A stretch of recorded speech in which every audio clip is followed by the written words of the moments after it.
tumayo po ang lahat at tayo'y makiisa sa Eucharistikong pagdiriwang na pamumunuan ng ating Kura Paroko, Reverendo Padre Douglas D. Badong.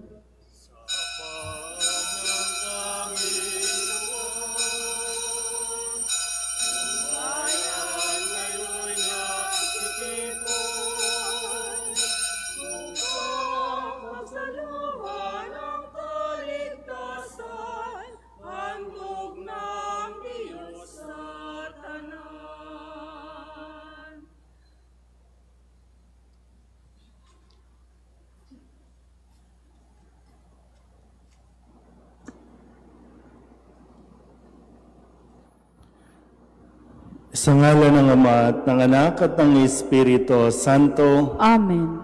Ang pagpapala ng ating Panginoong Hesus Kristo, ang pag-ibig ng Diyos Ama, at ang makikipagkaisa ng Espiritu Santo naway sumainyong lahat. At sumaiyo rin.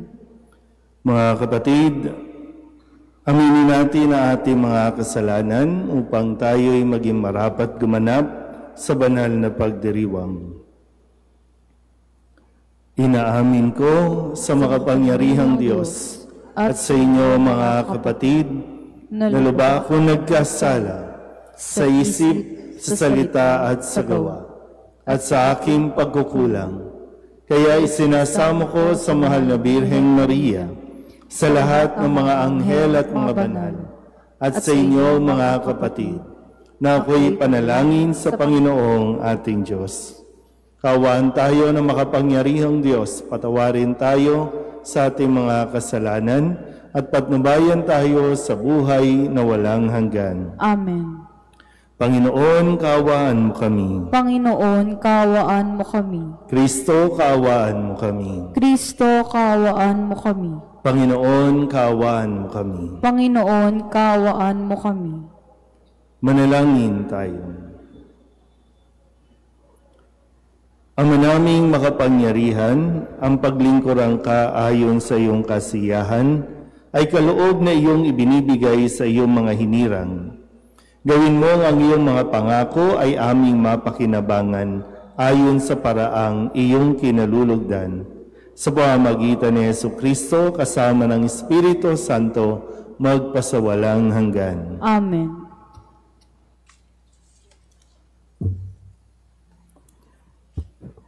Pagbasa mula sa sulat ni Apostol San Pablo sa mga taga-Roma.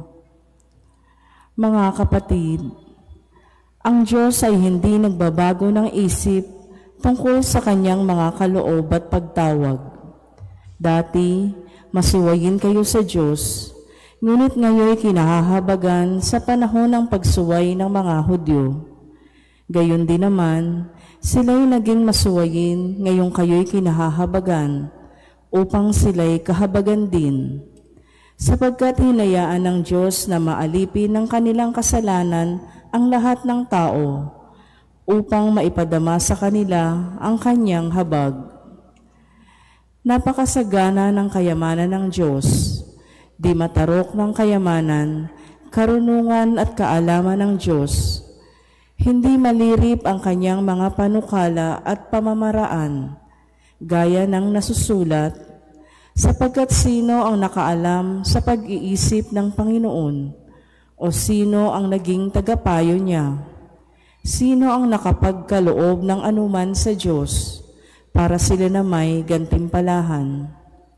Sapagkat mula sa Kanya at sa pamamagitan niya at sa Kanya ang lahat ng bagay, sa Kanya ang karangalan magpakailanman. Amen. Ang salita ng Diyos. Salamat sa Diyos. Panginooy iyong dinggin, akong iyong ginigiliw. Panginoon, iyong dinggin, akong iyong ginigiliw. Naghihirap ako't mahapdi ang sugat, o Diyos, itayo mo, ako ay iligtas. Pupurihin ng Diyos aking aawitan, dadakilain ko't pasasalamatan. Panginoon, iyong dinggin, akong iyong ginigiliw. Kung makita ito niyong mga dukha, sila ay sasamba sa laki ng tuwa. Dinirinig ng Diyos ang may kailangan, lingkod na bilanggoy, di malilimutan. Panginoon, iyong dinggin, akong iyong ginigiliw. Ang lungsod ng Siyon kanyang ililigtas, bayang nasa Huday muling itatatag. Doon mananahan ang mga hinirang, ang lupain dooy aariing tunay. Magmamana nito'y yaong lahi nila, may pag-ibig sa Diyos ang dooy titira. Panginoong iyong dinggin, ako'y iyong ginigiliw. Magsitayo po ang lahat.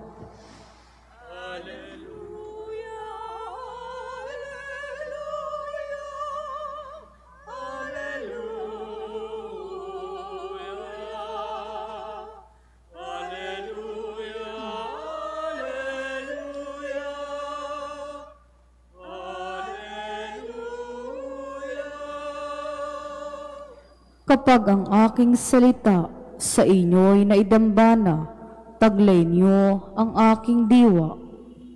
Alleluia, Alleluia, Alleluia, Alleluia,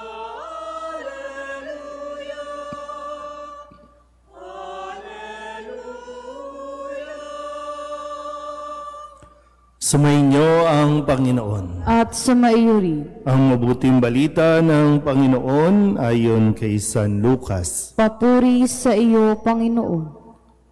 Noong panahong iyon, sinabi ni Jesus sa pinuno ng mga Pariseo na nag-anyaya sa kanya, "Kapag naghahanda ka, huwag ang mga kaibigan mo, mga kapatid, mga kamag-anak, o mayayamang kapitbahay ang aanyayahan mo, sapagkat aanyayahan ka rin nila, at sa gayoy nagantihan ka na. Kaya kung ikaw ay maghahanda ng isang malaking salo-salo, ang mga pulubi, ang anyayahan mo, ang mga pingkaw, pilay, at mga bulag, ang anyayahan mo. Hindi sila makagaganti sa iyo, at sa gayoy, magiging mapalad ka. Gagantihin ka ng Diyos sa muling pagkabuhay ng mga banal." Ang mabuting balita ng Panginoon. Pinupuri ka naming Panginoong Hesukristo. Isang magandang gabi po sa inyong lahat. Ngayon po ay Lunes ng ika-31 linggo sa karaniwang panahon, at ngayon din ay kapistahan ni San Martin de Porres, isang pari na naglingkod at tumulong sa mga mahihirap, nagpakain at nagbibigay ng pagkain, lalo pa nung panahon nila na talagang matindi ang taggutom. So ngayon, sa ating Ebanghelyo, bawal ba talaga o kailangan kasi natin maintindihan mabuti, Bawal bang maghanda? Sa mga magbe-birthday sa atin dito, paano ba tayo magse-celebrate? Sa mga may wedding anniversary. Kasi ang sabi, may isang Pariseo na nag-anyaya kay Jesus doon sa kanyang bahay marahil, at mayroong hinihandang salo-salo at maraming tao. Pero ang sabi ni Kristo, kung maghahanda ka, huwag ang mga kaibigan mo, mga kakilala mo, ang aanyayahan mo, kasi aanyayahan ka rin nila. Pero sabi, kung maghahanda ka, anyayahan mo ang mga pulubi, mga pingkaw. Yan. Huwag na kayong malungkot. Pwede pa rin maghanda. Hindi pinagbabawal noon ng Panginoong Hesukristo. Hindi rin naman masama kung ikaw ay maghahanda. Pero marahil magandang mapagnilayan natin dito kasi sabi nga isang pinuno ng mga Pariseo. Siyempre, Pariseo yan. Kilala yan at kinikilala yan sa lipunan. Kaya malaking bagay para sa kanya, malaking bagay para sa pangalan niya, sa reputasyon niya na maimbitahan si Kristo sa kanilang tahanan para sa isang salo-salo Siyempre, dahil Pariseo, sino ang anyayahan? Yung mga kapwa niya may sinasabi sa kanilang komunidad. Mayayaman din. Bawal ang mahirap. Bawal ang nakatsinelas. Bawal ang nakasando. Nakukuha niyo po ba? I'm sure, siyempre naman kung birthday mo, gusto mong makasama yung mga malalapit sa iyo. Tama ba? Ang maganda na mapagnilayan natin dito ay yung motivation, yung dahilan, bakit ka nagpa-salo-salo. Kasi, baka, gusto mo ba talagang mag-express ng pasasalamat o gusto mo lang magpa-impress sa mga tao? Wala tayong maililihim sa Diyos. Pwede kang magpakain kahit sa mahihirap. Pwede tayong mag-outreach. Pero alam at nakikita ng Diyos yung nilalaman ng ating puso kung bakit natin yun ginagawa. Kasi para sa Diyos, walang saysay kahit pa milyon-milyon ang pinakain mo. Walang saysay yan. Kung ang tanging dahilan mo para magpa-impress, para masabing, wow, ang bait mo. At yun nga, sabi nga dito, mag-iimbita ka para pagdating ng araw, iimbitahan ka rin nila. Connections, di ba? Yung parang making connections. Kaya ka nag-imbita ng mga may pangalan para magkaroon ka ng koneksyon. Pagdating ng araw, nakakailanganin mo ang koneksyon. Kaya nga ngayon, di ba? Marami ang pag may bagyo, namimigay. Pero mabuti ba talaga sila? Mabuti ba talaga yung intention nila? Kaya sila nagbibigay o naghahanda na naman para sa 2028 election? Kasi ganun lagi, Pag yung tatakbo ka sa 2028 election, ngayon pa lang mag-invest ka na. Di ba? Kaya nga, hindi may mga tao, na dahil may hangad sa posisyon, hindi talaga charity ang kanilang ginagawa. Business-minded pa rin. Investment, na pagdating ng araw, tandaan nyo, binigyan ko kayo ng bag. Tandaan nyo, binigyan ko kayo ng bigas. Tandaan nyo, may binigay ako sa inyo. May pinatayo ako dito. Tandaan nyo yan. At yun yung hindi ikinatutuwa ng Diyos. Kaya, sabi nga, sikapin natin. Gawin natin, kung magse-celebrate ka, sikapin mo din na hindi para magpa-impress lang, kundi para i-express natin yung taos-pusong pasasalamat sa mga biyaya na ibinibigay ng Diyos. Dahil lahat naman ng kung anong meron tayo, gaya ng paalala ni San Pablo sa unang pagbasa, lahat galing sa Diyos. So sino tayo para ipagyabang yung mga galing sa Diyos? Ipagyabang na para bang galing ito sa atin. Muli, kumilos tayo, hindi para magpa-impress, kundi para mag-express ng pasasalamat sa Diyos. Amen?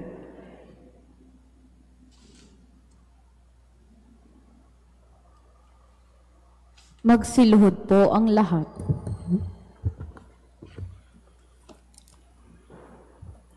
Oratio Imperata para sa katapatan, katotohanan at katarungan. Amang makapangyarihan sa lahat, ikaw ang gumabay sa iyong bayan mula sa pagkaalipin, bilang haliging ulap sa araw at haliging apoy sa gabi. Sa panahong ito ng panlilinlang at katiwalian na bumabalot sa aming bayan, ipamalas mo sa amin ang iyong liwanag na nagtataboy sa lahat ng dilim. Inaamin namin kami rin ay madalas lumalakad sa kadiliman, sa aming pananahimik, pagkikibit-balikat at kawalang pakialam. Hinayaan naming lumaganap ang kasinungalingan at umusbong ang katiwalian. Patawarin mo kami, Panginoon. Linisin mo ang aming mga puso sa kasalanang bumubulag at sumisira, kasalanang umaagaw ng pagkain sa mahihirap at sa pag-asa sa buong bayan. Ipagkaloob mo sa amin ang mga pinunong kawangis ng puso ng iyong anak, mga pastol na handang maglingkod, hindi mga lobong sumisila. Sa kapangyarihan ng iyong banal na Espiritu, bigyan mo kami ng lakas ng loob na itakwil ang kasinungalingan, ibunyag ang pandaraya, igiit ang katarungan, at ipagtanggol ang katotohanan sa lahat ng aming gawain, pampubliko man o pansarili, upang ang katapatan ay dumaloy sa aming lupain tulad ng ilog, at ang katuwiran ay rumagasa na parang malakas na agos. O Diyos ng katarungan at habag, gawin mong ubasan ang kabutihan ng aming bayan, hindi laso ng kasakiman, manipulasyon at pagkamakasarili, kundi pagyamanin ng katapatan, malasakit at pag-ibig. Hinihiling namin ito sa pamamagitan ni Kristo na aming Panginoon. Amen.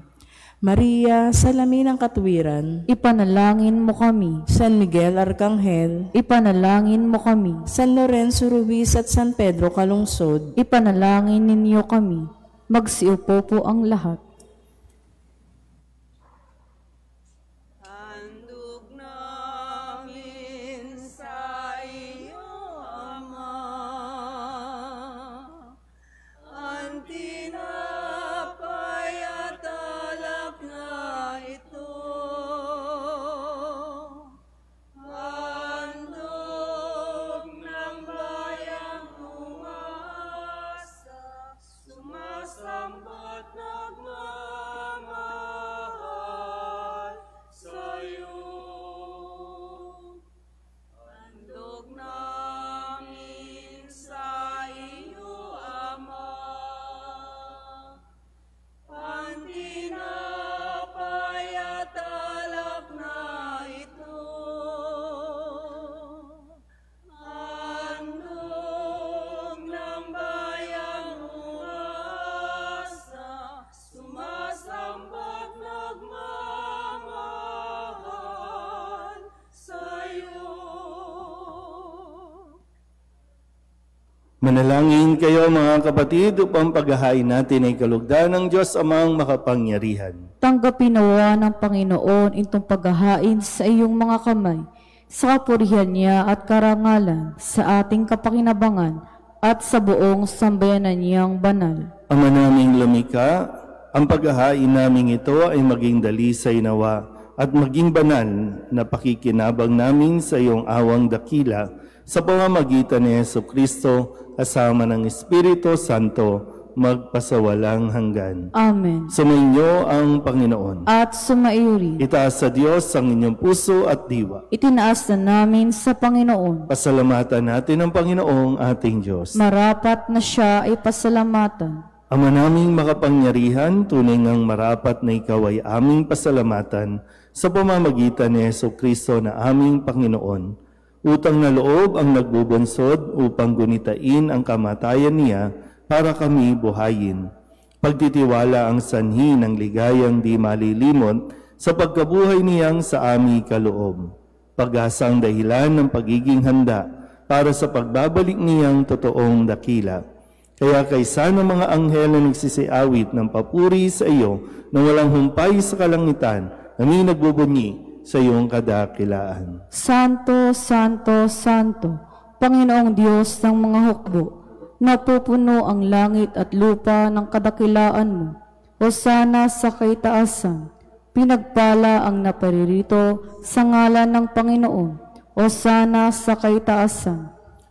Ama naming banal, ikaw ang bukal ng tanang kabanalan, kaya't sa pamamagitan ng iyong Espiritu, gawin mong banal ang kaloob na ito, upang para sa aming maging katawan at dugo ng aming Panginoong Jesucristo. Bago niya pinagtiis ang kusang loob na maging handog, hinawakan niya ang tinapay, pinasalamatan kaniya, pinaghati-hati niya iyon, iniabot sa kanyang mga alagad at sinabi, Tanggapin ninyong lahat ito at kanin, ito ang aking katawan na ihahandog para sa inyo.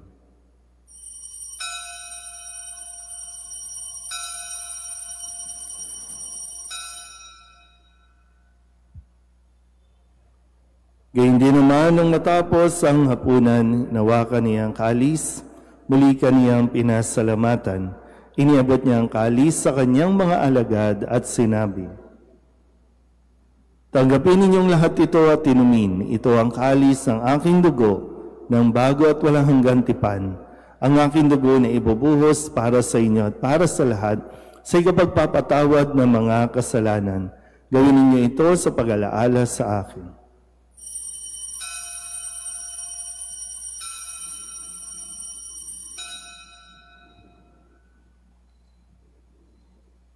Ipagbunyi natin ang misteryo ng pananampalataya. Si Kristo'y namatay, si Kristo'y nabuhay, si Kristo'y babalik sa wakas ng panahon.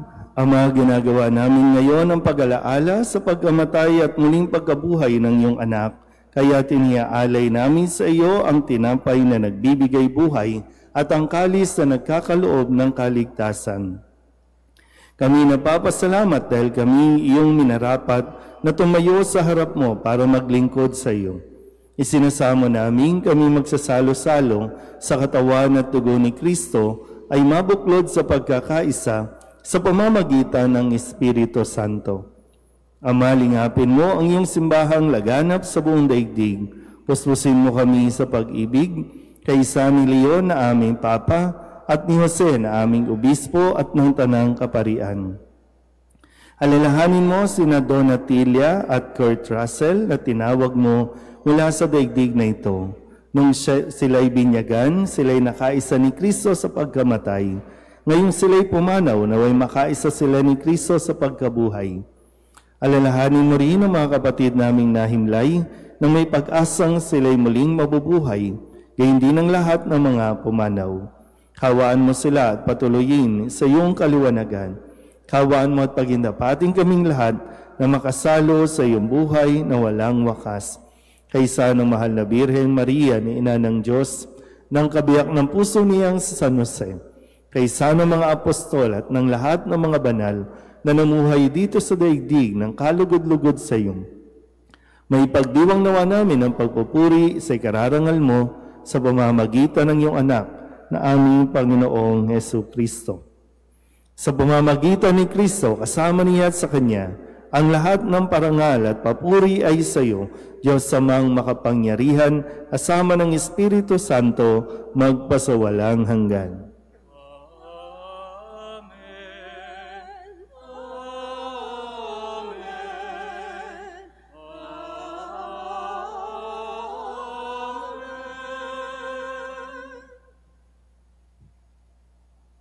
Sa tagubilin naman ang nakagagaling na utos at turo ni Jesus sa Panginoon natin at Diyos, ipahayag natin ang lakas loob. Ama namin, sumasalangit ka, sambahin ang ngalan mo, mapasa amin ang kaharian mo, sundin ang loob mo dito sa lupa para nang sa langit.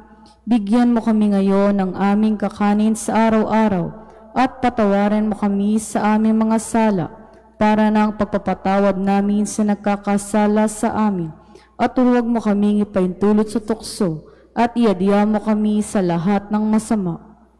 Hinihiling namin kami iadya sa lahat ng masama, pagkalooban ng kapayapaan araw-araw, iligtas sa kasalanan, at ilayo sa lahat ng kapahamakan, samantalang aming pinananabikan ang dakilang araw ng pagpapahayag ng tagapagligtas naming si Jesucristo. Sapagkat iyo ang kaharian at ang kapangyarihan at ang kapurihan magpakailanman. Amen. Panginoong Jesucristo, sinabi mo sa iyong mga apostol, kapayapaan ang iniiwan ko sa inyo, ang aking kapayapaan ang binibigay ko sa inyo. Tunghayan mo ang aming pananampalataya at huwag ang aming mga pagkakasala. Pagkalooban mo kami ng kapayapaan at pagkakaisa ayon sa iyong kalooban, kasama ng Espiritu Santo, magpasawalang hanggan. Amen. Ang kapayapaan ng Panginoon ay laging sumainyo. At sumaiuri. Mabigayan po tayo ng kapayapaan sa isa't isa. Kordero ng Diyos na nag-aalis sa mga kasalanan ng sanlibutan, maawa ka sa amin. Kordero ng Diyos na nag-aalis sa mga kasalanan ng sanlibutan, maawa ka sa amin. Kordero ng Diyos na nag-aalis sa mga kasalanan ng sanlibutan, ipagkaloob mo sa amin ang kapayapaan. Ito ang kordero ng Diyos. Ito nag-aalis sa mga kasalanan ng sanlibutan. Mapalad ang mga inaanyayahan sa kanyang piging. Panginoon, hindi ako karapat-dapat na magpatuloy sa iyo, ngunit sa isang salita mo lamang ay gagaling na ako.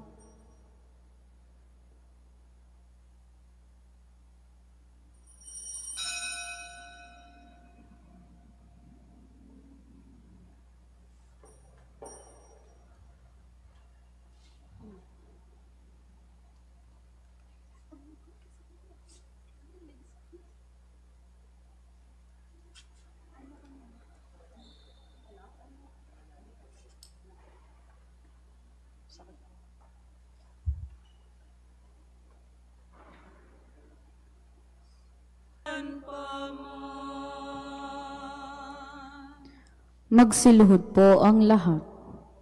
Panalangin kay San Jose, abang tagapangalaga ng tagapagligtas, kabiyak na puso ng mahal na Birheng Maria.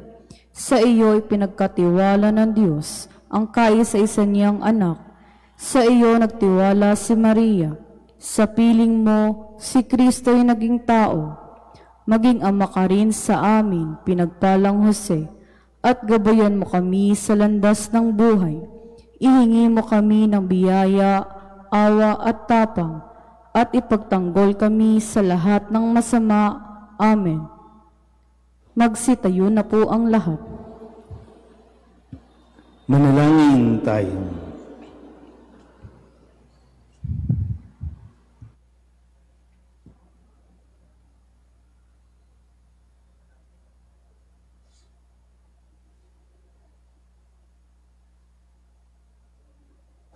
Ama naming mapagmahal, magkaroon nawa ng karagdagang bunga ang iyong ginagampanan sa aming banal na pakikinabang, upang sa aming pagsasalo, maging handa kaming tumanggap sa katuparan ng pangako mo sa pamamagitan ni Jesucristo kasama ng Espiritu Santo, magpasawalang hanggan. Amen. Mga kapatid, pagkukulan natin ng panalangin ang mga yumao nating mga mahal sa buhay at ang lahat ng mga kaluluwa sa purgatorio. Mga anghel, mga banal, tanang nasa kalangitan, halikayo at samahan ang mga giliw naming pumanaw sa piling ng poong mahal. Si Kristo ang mag-aakay sa kandungan ni Abraham upang doon ay humimlay. Ang mga giliw naming pumanaw sa piling ng poong mahal. Sa ilaw na walang hanggan, kapayapaan kailanman ang igawad ng may kapal. Ang mga giliw naming pumanaw sa piling ng poong mahal.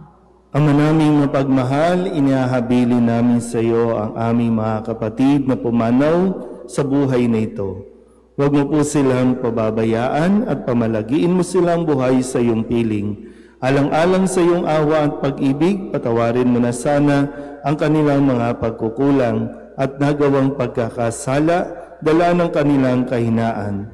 Manatili nawa silang maligaya sa iyong piling, kasama ng iyong anak at ng Espiritu Santo, magpasawalang hanggan. Amen. Kapayapaan kailanman ang igawad ng may kapal sa mga yumaong ating mahal. Sila nawa ay silaya ng ilaw na walang hanggan. Sumainyo ang Panginoon. At sumaiyo rin. At pagpalain kayo ng makapangyarihang Diyos, Ama at Anak, at Espiritu Santo. Amen. Tapos na ang banal na misa, humayo tayo sa kapayapaan ni Kristo. Salamat sa Diyos. Magandang gabi po.